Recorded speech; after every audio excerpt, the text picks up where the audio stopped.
ఆగ్నేయ బంగాళాఖాతంలో తీవ్ర వాయుగుండం అయితే కొనసాగుతుంది. అయితే కాకినాడ వద్ద ఇది తీరం దాటే ఛాన్స్ ఉండడంతో కూడా ఇప్పటికే అధికార యంత్రాంగం అంతా కూడా అప్రమత్తమైంది. ఒకవైపు స్కూళ్లకి సెలవులు ప్రకటించారు. ప్రజలకి కూడా అన్ని జాగ్రత్తలు సూచిస్తున్నారు అధికారులు. ఎస్డీఆర్ఎఫ్, ఎన్డీఆర్ఎఫ్ బృందాలు ఏపీ అంతటా కూడా అన్ని జిల్లాల్లోనూ మోహరించారు అధికారులు. ఇక తూర్పు గోదావరి జిల్లాలో పరిస్థితి ఏ విధంగా ఉందో మా ప్రతినిధి శివశంకర్ మోర్ డీటెయిల్స్ అందిస్తారు. రైట్ శివశంకర్, తూర్పు గోదావరి జిల్లా వ్యాప్తంగా కూడా అధికారులు ఎటువంటి ఏర్పాట్లు చేశారు? ఎన్ని ఎస్డీఆర్ఎఫ్, ఎన్డీఆర్ఎఫ్ బృందాలు మోహరించాయి? Complete details please. విశ్రాంతిగా చూసుకున్నట్లయితే ఉమ్మడి తూర్పుగోదావరిలోని 3 జిల్లాల కలెక్టర్లు కూడా పూర్తి స్థాయి అప్రమత్తం అయ్యారని చెప్పుకోవాలి. ఇటు పక్కన కాకినాడ తీర ప్రాంతంలోనే మొందా తుఫాన్ అయితే తీరం దాటనున్న నేపథ్యంలో ఇప్పటికే కాకినాడ కలెక్టర్ కు పవన్ కళ్యాణ్ కూడా ఫోన్ చేశారు. ఫోన్ లో ఆ పరిస్థితిని, సిచ్యువేషన్ ని కూడా ఇప్పటికప్పుడు అప్రమత్తంగా ఉండాలంటూ కూడా ఆదేశాలు జారీ చేసిన పరిస్థితి కనిపిస్తుంది. ఈ నేపథ్యంలోనే కలెక్టర్ షణ్మోహన్ తోటి జిల్లా ఇన్ఛార్జ్ మంత్రిగా ఉన్న ఎవరైతే నారాయణ ఉన్నారో నారాయణ కూడా మరికొద్ది సేపట్లోనే మీడియా బ్రీఫింగ్ ఒక కాన్ఫరెన్స్ కూడా ఏర్పాటు చేశారు. దీనిలో మోందా తుఫాన్ కి నియమించిన ప్రత్యేక అధికారి కృష్ణతేజ కూడా పాల్గొంటారని చెప్తున్నారు. అయితే అసలు ఏ విధంగా తుఫాను ప్రభావం ఉండబోతుంది, ఏ ఏరియాల్లో ఎక్కువగా ఈ తుఫాను ప్రభావితం ఉంటుందని కూడా పూర్తిగా అయితే మీడియా బ్రీఫింగ్ అయితే మరికొద్ది సేపట్లో ఇవ్వనున్నారు. 11 గంటల సమయంలో అయితే ఈ మీడియా బ్రీఫింగ్ కి సంబంధించిన ఒక వీడియో కాన్ఫరెన్స్, వీడియో ప్రజెంటేషన్ అయితే జరగబోతుంది. అయితే ఇప్పటికే కాకినాడ జిల్లా కలెక్టర్ షణ్మోహన్ అయితే పూర్తి స్థాయి అప్రమత్తం అయ్యారు. వేట నిషేధాన్ని విధించడంతో పాటు కాకినాడ పోర్టులో అయితే ఇప్పటికే మొదటి ప్రమాద హెచ్చరిక అయితే జారీ చేశారు. అయితే ఈ నేపథ్యంలో చూసుకున్నట్లయితే 5 రోజుల పాటు ఈ నెల 31 వరకు కూడా పాఠశాలలకు పూర్తిగా సెలవునైతే ప్రకటించారు. పాఠశాలతో పాటు కళాశాలలు కానీ, ప్రైవేట్ పాఠశాలలు కానీ ఏవి కూడా ఓపెన్ చేయడానికి వీల్లేదంటూ కూడా ఆయన ఇప్పటికీ ఆదేశాలు జారీ చేసిన పరిస్థితి కనిపిస్తుంది. ఏదైతే ఆ లోతట్టు ప్రాంత వాసులందరినీ కూడా సురక్షిత ప్రాంతాలకి తరలించాలంటూ కూడా అధికారులకి ఇప్పటికే ఆదేశాలు జారీ చేసిన పరిస్థితి కనిపిస్తుంది. ఇటు పక్కన కోనసీమ జిల్లా కలెక్టర్ మహేష్ కూడా పూర్తి స్థాయిలో అప్రమత్తం అయ్యారు. వేట నిషేధం విధించడంతో పాటు ఇప్పటికే లోతట్టు ప్రాంత వాసులందరూ కూడా పునరావాస కేంద్రాలకి తరలించడంతో పాటు పునరావాస కేంద్రాలు కూడా పరిశుభ్రంగా ఉంచాలంటూ కూడా అధికారులకి ఇప్పటికే ఆదేశాలు జారీ చేశారు. మొత్తం 3 జిల్లాల్లో కూడా తూర్పుగోదావరి జిల్లా కావచ్చు, అంబేద్కర్ కోనసీమ జిల్లా కావచ్చు, కాకినాడ జిల్లా కావచ్చు పూర్తి స్థాయి కమాండ్ కంట్రోల్ రూమ్ లో ఏర్పాటు చేశారు. ఎక్కడికక్కడ విద్యుత్ శాఖతో పాటు రెవెన్యూ శాఖ, అలాగే విపత్తుల నిర్వహణ శాఖ అధికారులు కూడా సమన్వయంతో ఇప్పటికే ఏదైతే ఎక్కువ ఏదైతే లోతట్టు ప్రాంతాలు ఉంటాయో వీటన్నిటిని కూడా అలర్ట్ చేసిన పరిస్థితి కనిపిస్తుంది. ఇప్పటికే ఏదైతే వరదలో ఎక్కువ భారీ వర్షాల నేపథ్యంలో మినిమం 20 సెంటీమీటర్ల వర్షం అయితే మినిమం గా నమోదవుతుంది. అంతకు మించి వర్షాలు కురుస్తాయి కాబట్టి లోతట్టు ప్రాంత వర్షాలందరినీ కూడా సురక్షిత ప్రాంతాలకు తరలించేందుకు ఇప్పటికే అధికారులు ప్రణాళికలు సిద్ధం చేసుకున్న పరిస్థితి నేపథ్యంలో ఇప్పటికే వర్షాలు స్టార్ట్ అయిపోయినాయి. పూర్తిగా చూసుకున్నట్లయితే అంబేద్కర్ కోనసీమ జిల్లా కావచ్చు, అలాగే రాజమండ్రి తూర్పుగోదావరి జిల్లా కావచ్చు, అదేవిధంగా కాకినాడ జిల్లా కావచ్చు వర్షాలు ఇప్పటికే స్టార్ట్ అయిన నేపథ్యంలో అధికారులు కూడా అప్రమత్తం అవుతున్న పరిస్థితి కనిపిస్తుంది. ఎక్కడికక్కడ లోతట్టు ప్రాంత వాసులందరూ కూడా పునరావాస కేంద్రాలకు తరలించే ప్రయత్నం అయితే అధికారులు చేస్తున్నారు. అదేవిధంగా చూసుకున్నట్లయితే ప్రజలందరూ కూడా అప్రమత్తంగా ఉండాలి. ప్రజల సహకారం కూడా దీంట్లో చాలా ఇంపార్టెంట్ అని చెప్తున్నారు. ఈదురుగాలులు వీచే అవకాశం కనిపిస్తున్న నేపథ్యంలో 90 నుంచి 110 కిలోమీటర్ల వేగంతో ఈదురుగాలులు వీచే అవకాశం ఉండడంతో ఇప్పటికే కాకినాడ ఉప్పాడ బీచ్ రోడ్ ని పూర్తిగా క్లోజ్ చేశారు అధికారులు. అదేవిధంగా చూసుకున్నట్లయితే ఎక్కడా కూడా ప్రజలు అవసరమైతే తప్ప మామూలుగా బయటికి రావద్దంటూ కూడా గుర్తుతున్నాయి, రోడ్డు మీద తిరగద్దంటూ కూడా చెప్తున్న పరిస్థితి కనిపిస్తుంది.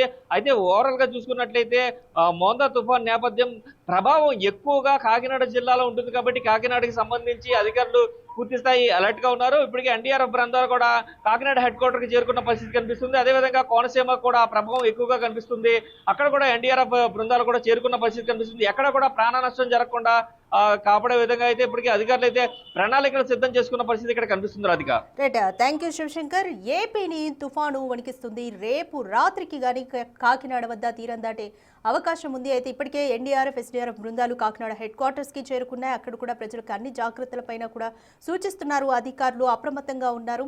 జిల్లా అంతటా కూడా, యంత్రాంగం అంతటా కూడా అప్రమత్తంగా ఉంది. అయితే విజయనగరం వద్ద ఏ విధంగా ఉందో సిచ్యువేషన్ మా ప్రతినిధి శివశంకర్ మోర్ డీటెయిల్స్ అందిస్తారు. రైట్ శివశంకర్, విజయనగరం జిల్లా వ్యాప్తంగా కూడా అధికారులు తుఫాను నేపథ్యంలో ఎటువంటి జాగ్రత్తలు తీసుకుంటున్నారు? రాధిక, మనం చూసుకున్నట్లయితే ఇప్పటికే మోందా తుఫాను యొక్క ప్రభావం విజయనగరం జిల్లాలో ప్రారంభమైంది చెప్పుకోవచ్చు. ఉదయం 7 గంటల నుంచే ఈ ప్రభావం కనిపిస్తా ఉంది. చల్లని ఈదురుగాలు కావచ్చు, ఒకవైపు సుమారు ఇప్పటికే గంట పాటు ఏకదాటిగా కూడా వర్షం కురిసింది. ప్రజలు కూడా ముఖ్యంగా ఎందుకంటే కార్తీక మాసం కావడం శివాలయం వద్ద భక్తులు పెద్ద ఎత్తున ఇబ్బందులు పడేటువంటి పరిస్థితులు కూడా ఉన్నాయి. సో మరోవైపు మనం చూసుకుంటే 26, 27, 28 ఈ 3 తేదీల్లో కూడా ఇప్పటికే జిల్లా వ్యాప్తంగా కూడా అధికారులు సెలవులు ప్రకటించారు. ఎట్టి పరిస్థితుల్లో కూడా స్కూళ్లు ఓపెన్ చేయొద్దని అయితే గట్టిగానే హెచ్చరికలు చేయాల్సింది. ఎందుకంటే ముఖ్యంగా మనం చూసుకుంటే ప్రభుత్వం సెలవులు ఇచ్చినప్పటికీ కూడా ప్రైవేటు విద్యాలయాలు విద్యా సంస్థలు తెరవడానికి ప్రయత్నిస్తూ ఉంటారు. సో ఈ నేపథ్యంలో కలెక్టర్ రామసుందర్ రెడ్డి అయితే గట్టిగా హెచ్చరికలు జారీ చేశారు. ఎందుకంటే విద్యార్థులు ప్రాణాలు కోల్పోయే ప్రమాదం ఎక్కువగా ఉంది. ఎందుకంటే ఈదురుగాలు ఎక్కువగా వీస్తాయని ఇప్పటికే గంటకి 30 నుంచి 40 కిలోమీటర్ల వేగంతో ఈదురుగాలు కూడా వేస్తాయని వాతావరణ శాఖ హెచ్చరికలు జారీ చేస్తున్న నేపథ్యంలో అధికారులు అయితే గట్టిగానే చర్యలు చేపడుతున్నారని చెప్పుకోవచ్చు. మరోవైపు మనం చూసుకుంటే జిల్లా కలెక్టర్ రామసుందర్ రెడ్డి అదేవిధంగా జిల్లా ఎస్పీ దామోదర్ ఇద్దరు కూడా ఈ రోజు ఉదయాన్నే సుమారు 6 గంటల సమయంలోనే భోగాపురం, పోస్పాటరేగ మండలాల్లో ఉన్నటువంటి తీర ప్రాంతాలు సందర్శించి అక్కడ మత్స్యకారులు కూడా అలర్ట్ చేశారు. ఎట్టి పరిస్థితుల్లో కూడా ఎవరు కూడా మత్స్యకారులు వేటకు వెళ్లొద్దని చెప్పి గట్టిగా హెచ్చరికలు జారీ చేశారు. ఎవరైనా వెళ్ళినట్లయితే వారిపై చర్యలు తీసుకుంటామని కూడా ఇప్పటికే వారికి చెప్పడం కూడా జరిగింది. మరోవైపు మనం చూసుకుంటే ఇటీవల కురిసినటువంటి అకాల వర్షాలు ఎంత పంట నష్టాన్ని తీవ్రంగా దెబ్బతీసాయో మనం చూసాం. ఎందుకంటే ఒక మన్యం జిల్లాలోనే 1000 ఎకరాలు సుమారు అరటి పంట నష్టపోయాం. అదేవిధంగా వరి, మొక్కజొన్న పంటలు కూడా పెద్ద ఎత్తున నష్టపోయిన పరిస్థితి. కొంతమంది పునరావాస కేంద్రాలు నష్టపోయారు, కొంతమంది మట్టి గోడలు కూలిపోయి, కొంతమంది గాయాలు పడిన పరిస్థితులు కూడా చూస్తాం. ఈ నేపథ్యంలో పెద్ద ఎత్తున ఎక్కడికక్కడ హెచ్చరికలు జారీ చేస్తున్న చర్యలు అధికారులు చేపడుతున్నారు. మరోవైపు అటు నాగావళి నది కావచ్చు, చంపావతి, వేగావతి నదులు ఉధృతి కూడా పెరిగే అవకాశం ఉన్నందున నదీ తీర ప్రాంతాల దగ్గరలో ఉన్నటువంటి గ్రామాలు ఏవైతే ఉన్నాయో ఆ గ్రామాల్లో కూడా చర్యలు చేపడుతున్నారు. వీలైతే పునరావాస కేంద్రాలకు వరదల్ని తరలించడానికి అధికారులు అయితే సమాయత్తమవుతున్నటువంటి పరిస్థితి మనకు కనిపిస్తుంది. మరోవైపు విజయనగరం జిల్లా కేంద్రంలో కమాండ్ కంట్రోల్ రూమ్ కూడా ఏర్పాటు చేశారు. అక్కడి నుంచి మొత్తం పరిస్థితి కూడా జిల్లా కలెక్టర్ అయితే సమీక్షిస్తున్నటువంటి సిచ్యువేషన్ మనకు కనిపిస్తా ఉంది. సో ఎందుకంటే రీసెంట్ గా కురిసిన వర్షాలు కావచ్చు, గతంలో వచ్చినటువంటి తిత్లీ తుఫాను కావచ్చు, హుదూ తుఫాను కావచ్చు, ఇటువంటి తుఫాన్లు ఎంత ప్రభావం చూపాయో దాని దగ్గరలో మెంతా తుఫాను కూడా ప్రభావం చూపే అవకాశం చాలా స్పష్టంగా కనిపిస్తున్న నేపథ్యంలో అధికారులందరూ కూడా చర్యలు చేపడుతున్నారు. ప్రభుత్వం కూడా దీనిపై ఇప్పటికే రెడ్ అలర్ట్ కూడా జారీ చేసింది. ముఖ్యంగా పార్వతీపురం, మన్యం జిల్లా కొంత ఎఫెక్ట్ చేయనప్పుడు కూడా విజయనగరం జిల్లా వ్యాప్తంగా మనం చూసుకుంటే 7 నియోజకవర్గాలు ఉన్నాయి. అటు కొత్తవలస నుంచి ఇటు మనకి చీపురుపల్లి, రాజాం వరకు. సో ఈ 7 నియోజకవర్గాల ప్రజలు కూడా ఎప్పటికప్పుడు ప్రజలు అప్రమత్తం చేస్తున్నారు. ఎందుకంటే హెవీ రైన్స్ ఉండే అవకాశం ఉందని వాతావరణ శాఖ చెప్పిన నేపథ్యంలో అధికారులు ఇటువంటి చర్యలు తీసుకున్నారని చెప్పుకోవచ్చు. Radhika, thank you Shivshankar.